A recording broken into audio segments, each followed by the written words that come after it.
Hey guys, welcome to the first episode of The Block Aside. This is a podcast where we pretty much just, we're very free here, no format. The shit. Yes, as one would say, we shoot the shit. My name is Matt Squadron, joined by... I'm Dev Allen here. Alright, today's Aside episode is going to be talking about Stranger You should probably tell me your Things. last name is Wadron. Huh? Nah, let him think. Squadron. It's Squadron, yeah. We're going to be talking about Stranger Things today. Now think ahead, there's our spoilers. Spoilers ahead. Yeah, Spoilers, this whole thing is a whole discussion on all 8 episodes Spoiler. of the new Netflix series. Yes, definitely. So, if you haven't seen it yet, go watch it. If you have seen it, listen to us. We're going to be talking about all 8 episodes, as Dev just said. Yeah. In depth. I'm excited. Yeah, I was a fan of this one. Of this one. Of Yeah, this I one. was. I was. A lot, actually. Yeah. There was a lot, actually, I really liked, which is unusual about a Netflix original. Okay. Not true. I actually usually like everything they put out. Yeah, pretty much. So, once again, no surprise here. They did a very good job with it. Mm-hmm. I was captivated right away from, like, the very beginning. Yeah, that was like, awesome. just initial thoughts. What are those for you? Like, just right off the bat. Orgasmic music, 80s nostalgic beautifulness, and set up season 2 perfectly. Okay. Yeah. I thought it was really good. I didn't grow up in the 80s because I'm only 10 years old. But I'm only 10 years old. Delayed reaction on my part. Yeah, no, I'm very mature for my age.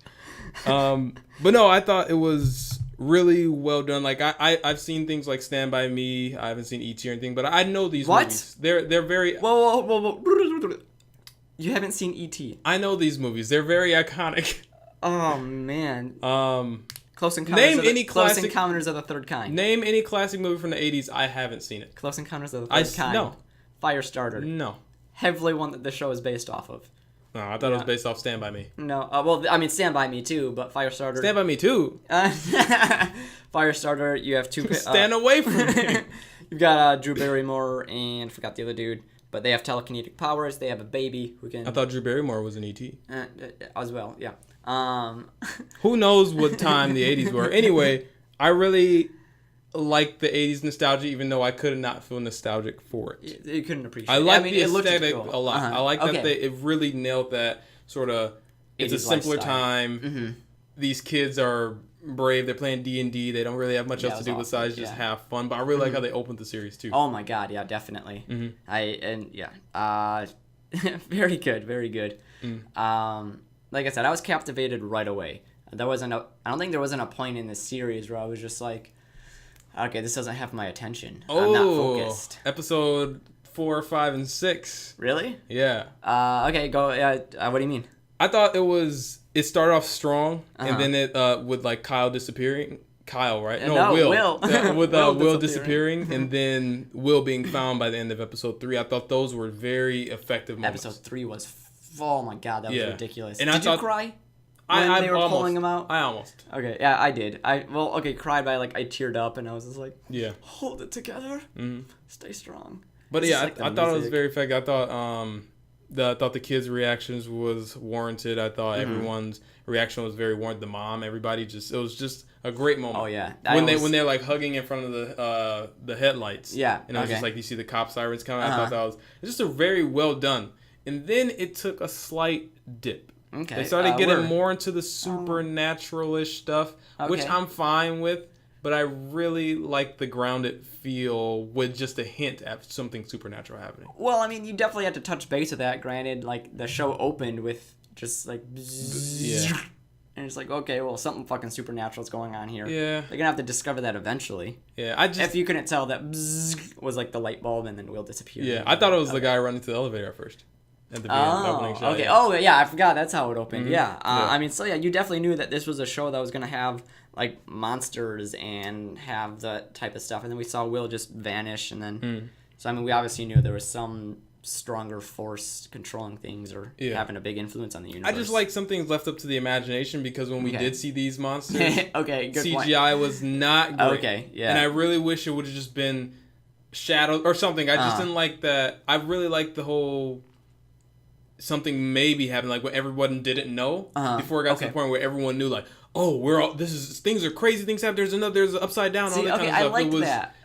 I liked how like one character, like how almost every single character was like figuring it out. And then finally when it came together, I was just like, oh yes, they're all together. But when they went full supernatural, I guess that's when that was like the weakest part of the show. Okay, I think thinking about it now, the weakest part for me that I can remember, there was a CGI scene where like the government facilities that like the big hatchet thing that leads into the upside down, like where they have to walk into that. I didn't like that. It almost looked like Mr. Fantastic, because like how his body morphed when he went into it. It looked like it like stretched. I don't know if that was supposed to be on purpose, because like you're going into another dimension, so it looks warped or not, but it was very poorly done. And then that whole scene where that guy was like on the rope that was in there, I was just like, that was not needed. That was the one. I take that back. When I was watching this, I was just like, okay, what the fuck are we? This is not needed. Like, get back to what we were with before. That's why you want to care. That could have been canceled out, and it would have been a-okay. We knew that shit was hitting the fan in there because that's where the monsters were going, and we knew that, so we didn't need to get more cheesiness of that. And what I really like I said, the 80s aesthetic here is pretty much on point. A lot of people were saying the references were too on the nose, but since I didn't see any of this stuff, I was like, oh, this is all new to me. And it's like, what's the lights on the front of the bike from? I don't know. Oh, okay. No, why? No, you knew that. Okay. No, but I thought everything was... I just like that it brought that genre back in such a great, like, not really overdone, not over the top way. Like, not in a kind of a parody. It was parody, not parody with the O. Right. You know? Okay. Right. No, I definitely get it. Yeah. I think my favorite Easter egg that I found, pun intended, because what it's going to be, was the alien egg that we saw in the underworld. Do you know what an alien egg looks like? No. You know the one? No? Okay. For those of you that do, if you go back and watch it, where... I haven't seen Alien either. Oh my god, dude, they're so good. Except for the third one. But you've got... this egg in there that's like huge. I got Prometheus on Blu-ray. Well... oh, God. All right. There's like this huge alien egg from literally like straight out of Aliens. Okay. And that was really cool seeing. I was like, oh no, I see what you did there, and I like it a lot. Nice. Yeah, I thought, just like I said, I love the entire aesthetic of the show from the beginning. I thought that was probably one of its strongest factors that kept me very engaged and invested in this world. Yes. Yeah. My favorite thing about the show, the score, the music. The score? I gave it an 82. The musical score. Something boring. No, jeez. No, it was fucking awesome. Yeah. Because you go back and watch like any 80s movie, and that sounded like 80s music in there. Yeah. But it was also very updated, too. That's what I was saying, yeah, because I don't know if you played Mass Effect. A little bit here and there. The music in there, it's like... like I said, these basically have like the same core, like the whole the notes and stuff, but this one was very put back in the 80s with the synth, and then Mass Effect sort of takes it somewhat into the future, but they're very similar in the way they sound. Okay. So all I kept thinking is like, it sounds like Mass Effect a little bit, but I love the music. It was like all the alterations, the opening credits, the closing credits, all that stuff was amazing. Yeah. Did you skip the intro once? No, I never. Okay, good. Sometimes Netflix skips it for you when you're binging, and I always go back and watch the theme song. Well, I think the reason why they didn't do it with this one is because a lot of the times the intro is like 10, 12, 15 minutes into the episode. They have extended code openings. Yeah, and I really like how they did that though, because it was just like you're watching it. It's like a surprise when it finally happens, because it's just like, oh, is it gonna happen now? Nope. And then it does. It's just like, oh shit. Yeah, and obviously it's cool. Netflix doesn't have the luxury of like doing commercial break like cliffhangers, so I thought that was a good effect. Like you can always have like these it ends here theme song, and then it ends the episode. You have two big sort of moments without it feeling corny. Right, definitely. That was and looking at it like that was a very well job done as to how they did that. Who was your favorite and least favorite character? I really liked 11. I thought she was fucking amazing. Yeah, like she just honestly, I don't like going on IMDb when I'm watching a show because it'll tell you how many episodes the character's in. So I don't if it says. Well, that's just their contract. Like honestly, like oh really? Yeah, seriously, like. If a major character is going to die in a show, they're not going to say that he's only in, let's say the show is 20 episodes and he dies in 15. No, but well, you don't watch House of Cards. Spoiler. No, okay. So someone dies. Someone gets assassinated. No, because you can see like you have your main characters and they're going to be in all episodes. So if you see like 40, and then you see a character who's like why is she only in 5 episodes? It's kind of like weird or something like that, you know. So it's I always get sort of I thought it was their contract. No, it's like when they appear in. Sometimes they'll say uncredited, but who knows? Okay. But I don't really want to go on IMDb, but I really want to know how old she was. But I was just wondering. You told me she was actually 11. Yeah, right? She's actually 11 years old. Well, at the time of filming, she was 11. That was amazing. I was like, she has to be a grown woman. Like she must be super just young looking. Yeah, like, she was fantastic. And it was amazing. 11 was my favorite character. I just really liked her, but like the kids in general, that's why I just really liked watching them. Yeah, and I honestly thought this was what the show was gonna be about. Was just the kids? I thought it was gonna, like I said, I'm a big fan of Stand By Me. So when I saw like the trailer and I saw the poster, I'm like, oh, it's gonna be about the kids. It is. Yeah, I mean, you definitely, especially with the movie with the 80s. The adults have to come in and ruin stuff. And exactly, and kind of have to come in and exactly like the mother. God, I hated her so much. I still don't get it. I mean, she seemed like just the normal mom. I don't know. She annoyed me. She annoyed me very much. Yeah. But who's your favorite? My favorite character was definitely 11, obviously. Okay. She did a fantastic job, as you said. Fun fact about her, which is pretty cool. So, it's probably prepare for fun. It was probably pretty hard for an 11-year-old to shave her head because she has like a full head of hair. And how they actually got her to shave her head, they showed her Charlize Theron from Mad Max, Furiosa, with her shaved head, kind of showed her how much of a badass she was in there. Yeah. And actually, she was like, okay, she looks really good. Yeah, I kept thinking she looks like Furiosa from Mad Max. Yeah, and that's where they got her inspiration for the character, for the look of her character. Or who's the Ender's Game? Asa Butterfield? Oh, Asa Butterfield. I thought it was like like I was like, is that him? I was like, I don't know who it is. But no, she played very. I hope she has like a very vibrant career after this. Yeah, I want her to. Because that'd be really cool to see her start out here. Gonna be in season 2? Oh, definitely. How season 2 ended? Yeah, we'll get to that though. But, yeah, we'll get that. But yeah, definitely. If she's not in season 2, I'll be pissed. Yeah. Like I'll be pissed. Yeah. Or maybe we'll get like number 6. She's obviously number 11 for a reason. I think. I hope we get more backstory on that. I think there's gonna be. Well, the kids in the pictures, I guess. Maybe she was the last one. Maybe she was the one that perfected. Maybe. Oh yeah, maybe. Yeah. Maybe, I don't know. We'll see. We should have paid attention to the show. Yeah, there we go. That's good. But my least, I don't know. Like, did you have a least favorite character? I'm guessing. I mean, the character I didn't hate anyone in the show. I guess I sort of disliked someone strongly.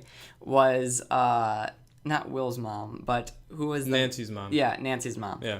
What's the kid's name? I know. I was just gonna say I'm blanking on the kid's name. When you binge a show, you don't really get invested. I just kept Nancy. I heard the entire time. Nancy.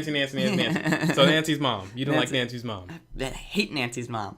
She's just like, She doesn't understand what's going on with like the kids and stuff. Like. When Nancy's friend goes missing, again, I'm blanking on her name. Oh yeah, poor Barb. She got no cold closure on that. It was like, oh, she's dead. Yeah. What I kind of laughed at is when 11 was like in the pool and she was like looking for Barb, and she's like, oh, Barb's gone, and then it was just like Will, and like the camera had to go past Nancy's face, and it was just like she had to like pretend to be like, I'm happy that Will's alive, but like Yeah, that was a very poor closure, actually. Yeah.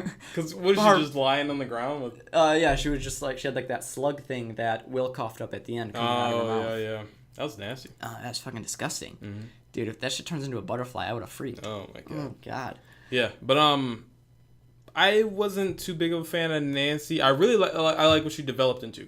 I like that they started her as like, oh, she's a stereotypical whiny teenage girl who just wants to be in love with the boy, daddy. Mm-hmm. That's Nancy. But then she turned perfect Nancy impression. But she turned into like this gun wielding girl, like partying with Norman Reedus. Yeah, she was definitely my favorite. Norman Reedus. That's what the guy looks like. She was definitely the most changed character, I think, from the beginning to end. Yeah. She definitely was like the biggest change. Mm-hmm. I really liked that. That was really cool. Yeah. But her mom, dude, like, cause like I said, she doesn't understand what was going on with these kids. Like, these kids are getting like attacked by aliens, obviously she doesn't know that. How is she supposed to know? I know, but still, it made me mad when.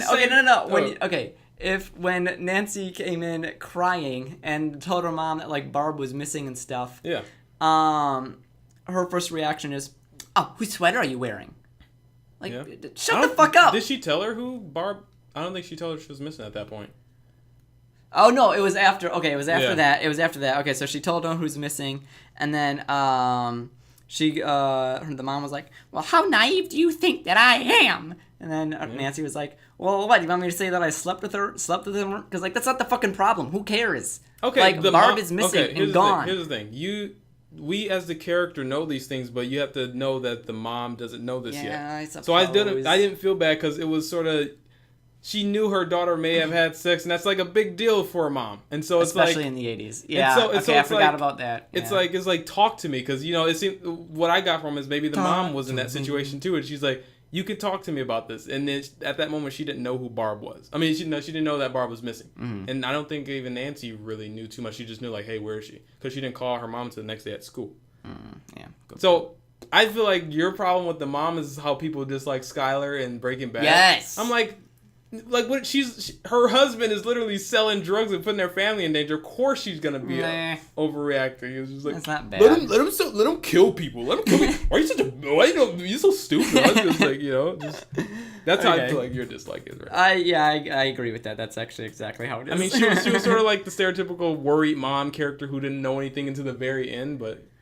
So be it. My favorite scene, though, for sure, not favorite scene, but one of my, like, very well done scenes is when Toothless comes up. He comes, like, running upstairs. Oh, I love Toothless. I love Toothless, dude, yeah. I love the whole, like, when he's lifting up, he's like, she was, like, lifting up her dress. He's like, no.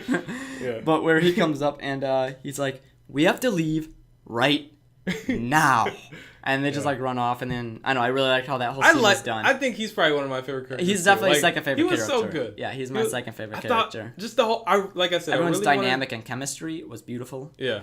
Like I said, I really want this to focus on the kids, and I hope they give a bigger push in season 2. Oh, I'm sure. I think they kind of realized the effect that they had. When you have kid actors, I thought it was going to be, very cringeworthy acting, like, especially during the emotional scenes, but there was not a moment in the season where I was just like, ooh, they could have shot that better, or they could have did that. But I thought 11 was great. I thought all the Toothless was great. I don't know the other kids' names, but the thing is, his name's not Toothless. I know. We're calling him the name that the bullies called him. Yeah, we might as well call the other ones Midnight and like the other one, whatever he said. It was Midnight, Toothless, and Frogface. Oh yeah. But. Mouth breather. I loved that. Yeah.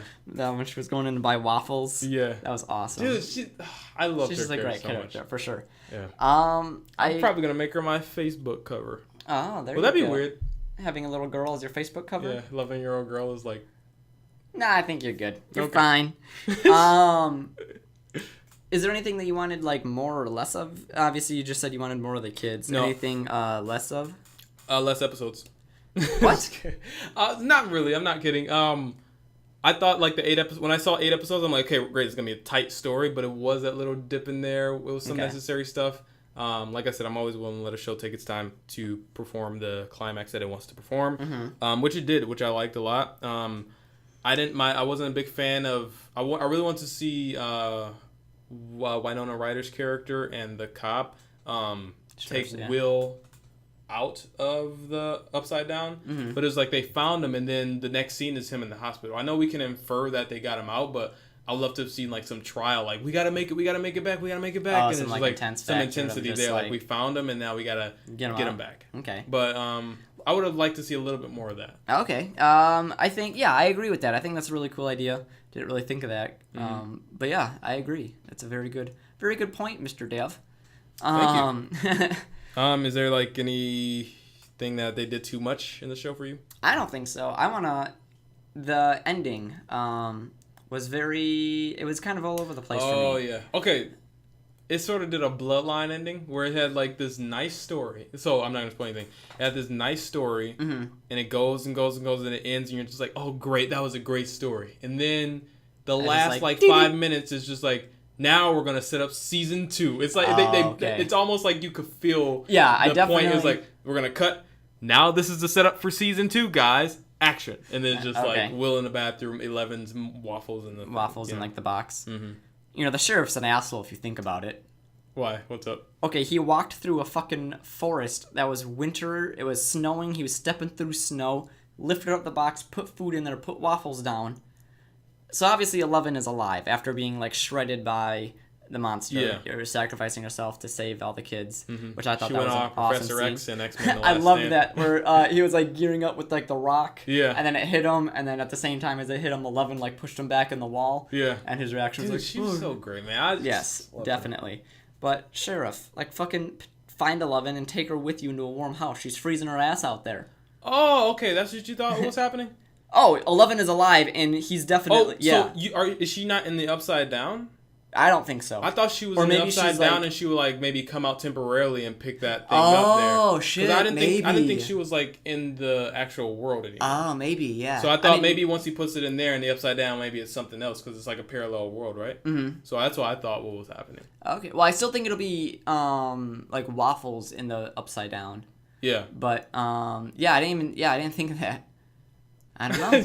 Yeah. Okay, the sheriff's not. How many times did you anymore. watch the show? Twice. Twice. Yeah. I watched it once. And I was just like, why is she fucking living in the forest? Yeah. I thought like once he puts it in there in the Upside Down, it'll like be there for her too. Okay. I was thinking like season 2, Will's gonna like run into like season 2, episode 1's gonna end like this. I'm telling you now. Will's gonna get into a fight with his brother and his mom or something. He's gonna run out to his clubhouse out in the woods, like whip open the thing, and 11's just gonna be sitting there. Hi, Will. Or hi, Mike. Oh, Mike, yeah. Hi, Mike. And then cut to black. That'd be pretty cool. Maybe. But what do you want from season 2 actually? Season 2, let's see. We didn't get a lot of answers. I think this is gonna be a show where you're gonna have more questions than answers, kind of like The Leftovers. Mm-hmm. But I definitely want to figure. Like I need more backstory on 11. Yeah. I want more. I thrive more for that. Yeah. But I really like I said, her character is one to be explored. I would love to see. I'm a fan of solo episodes, no matter what kind of show it is. Definitely. The Walking Dead, great yes. solo episodes. Not Breaking Bad. Did I say Leftovers? Leftovers. No, you didn't. You said Walking Dead. Walking Dead. The Leftovers. Leftovers. When you can focus on one character. Oh my gosh. If they can do that with like 11 and just like she's grown up now or like a little bit older, and then she. I don't know. Remembers everything that happened, and she's just like going around, and I don't know. I really like. I wanted like a whole episode dedicated to her, but it's only 8 episodes. It's kind of a selfish ask. Yeah. But, yeah. But I mean, everyone wants it. Yeah. But yeah, in season 2, I thought just keep up the whole feel that you had here. Put more great music in there. Yes, develop keep the kids music, more. Definitely. Nancy's character, where she ended, I want to see that further progressed. Even if she's with that the greaser guy, the bully guy, or whatever you want to call him. Dude, I'm so mad that she's with him. Yeah, I mean, I was thinking about that. I was like, okay, is she gonna end up with Norman Reedus? I don't know his name, so I'm just gonna call him Norman Reedus. And I was just like, I don't know. She was just with the one guy, but then she did kiss him on the cheek though when she gave him the camera. Yeah, I thought that was a really sweet moment. Yeah, I definitely think that there's like feelings there. Yeah, but I really did like how I just didn't like that they redeemed the bully. Like in a nice way, he came back and he's nice. I kind of want to, Definitely like the underdog 80s, definitely a 80s cliche. Yeah. But I did like that it sounded like that. Like Jesus. Mm-hmm. I like that how it sounded like that the bully actually bought the camera. He's and like he was just kind of like too ashamed to give it to him because he felt bad about what he did. But I really like that. That kind of was just like a little bit of a restored for him. I was like, oh. Yeah. But season 2, hopefully, I think maybe 2017. They said it's coming next week, actually. Oh, really? We're pumping out. Really, it's just the worst episode we've ever seen. But no, I'm excited for it. Definitely. It's definitely a show I don't mind taking a break from right now, just because I felt like the story was very complete. Mm-hmm. I can deal without it for about a year or so. I can deal without it for a year if they've released the score. Like, they haven't released the score yet. I just want to listen to it. Yeah, I think it'll be and embrace it. There. Yeah, I hope so. But yeah, is that pretty much what we think of the Strangers? The Strangers? The Strangers. Stranger Things? That's actually a horror movie. What would you give it out of 100? Let's score it. I'm going to go 84. 84. I was going to go 82 out of 100. So we both gave it great scores. Yes. Anyway, we're actually, looking at the link in the description, we're going to have a doc with all of our sides and all the movies that we score, and I'll put that in there too. So you can keep up with us in that doc. It's always going to be in the link of the asides, and then we'll have our like scores, and you can compare yours and say like, oh, Montel thought this movie was shit, and Matt obviously thought it was great because Batman's in it. And, accurate. Yeah, but that's I thought it was pretty great. I'm excited for the second season. Hopefully they can keep it up. Yeah, I don't know. I'm not that excited. Maybe they'll go to the 90s. Oh, maybe they take kidding. on the 90s genre horror. Oh no, definitely not. These directors are like absolutely obsessed with the 80s. I don't care. And Let's go to my generation. Throw some Pokemon Snap in there. I want to see them playing Pokemon cards at the beginning of the season, and I want them to have pubescent hairs on their face. Or is Why? that... You don't have that yet. I know. I'm only 10 years old. But no, I want. No, I'm just kidding. I don't really want it to be set in the 90s, but I just want the same like 80s feel. Stand By Me. As long as you give me Stand By Me and an ET feel, I'm great. Which we haven't seen. Nice. Yeah, me too. I know what it's about. It's about Reese's and an alien. Reese's peanut butter cups. Oh boy. Remember yes, that? I mean, yes, I get the reference. Did you know that M&M was actually supposed to be the candy in that movie, and then Reese's took it over because they didn't think it was going to be popular enough, and then look where that got them. Damn, I did not know. And now we're eating chocolate-covered peanut butter. Nice. Right now we are. Anyway, you can close out the show. All right. Thanks, guys, for joining in the first episode of The Block Aside. Join us next time on whenever the next one will be. I think it's next week, isn't it? Or 2 weeks? You can listen to The Block number 4 now, because I believe that one's going to go live. Next week we'll be back talking about some Comic-Con stuff. Yes. So excited. That'll be fun. So yeah, go to I think it's YouNerded.com. Host. You think it's? I think YouNerded. You know, host this podcast. YouNerded.com. You can follow me on Twitter at nerd. That's a word. And Matt Squadron at Matt_Squadron, maybe. Maybe one day. My name on Twitter is no_username_123. It's a work in progress. I'm working on changing it. All right. I shame myself every time I do it. All right. Say it. Whatever. Oh yeah. Our next aside will probably be Suicide Squad. Suicide Squad. So we'll probably be talking about that and when that drops. So yeah. Nice. All right. Thanks guys for joining. Have a great day.